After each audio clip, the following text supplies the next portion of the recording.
জিজ্ঞাসা করতে চাই। আচ্ছা, তুমি যেহেতু প্রথম আজকে এসেছো, তোমার নাম কি পাচ্ছ না? আমি জিজ্ঞাসা করছি তোমার নাম। আমার নাম শ্রী পণ্ডিত গোলাপ লক্ষিন্দর। শ্রী পণ্ডিত গোলাপ। মানে তোমার পিতার নামটা কি? আমার পিতার নাম চন্দ্রবতী সদাগর। তোমার মায়ের নাম? আমার মায়ের নাম হচ্ছে সরকার। তবে বেশ, তোমার বাড়ি কোথায়? আমার বাড়ি তো চম্পনা বলে।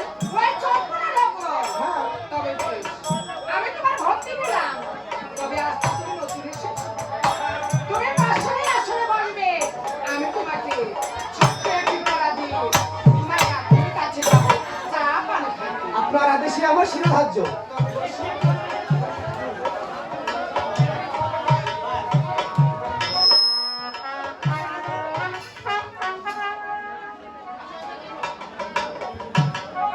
দেখতে পাচ্ছ, এক হাতে খাতা দিলাম, কলম দিলাম, বই দিলাম। সুন্দর করে লেখাপড়া করবে। কিন্তু ছোট্ট ছোট বাচ্চাগুলো তো পাখি, ভূত, পেরা তাদের সামনে হবে না। কি করতে হবে জানো? মনোযোগ দিয়ে লেখাপড়া করতে হবে, তবে তুমি উচ্চ শিক্ষিত হতে পারবে।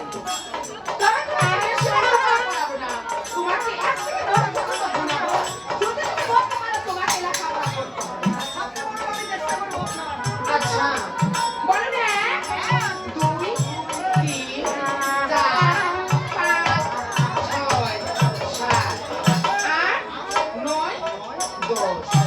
তবে বেশ, এরপর একটু দিলাম, আরেকটি পড়া বলছি, কি জানো?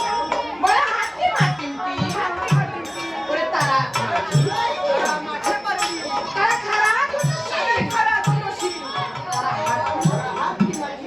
ঠিক আছে, এরপর একটু তুমি মুখস্থ করবে। আর আমি যাবো তোমার কাকুকে চা খাওয়া দরকার। তবে ঠিক আছে, এই ছেলে, তুমি একা থাকবে, এখানে কেউ আসবে না।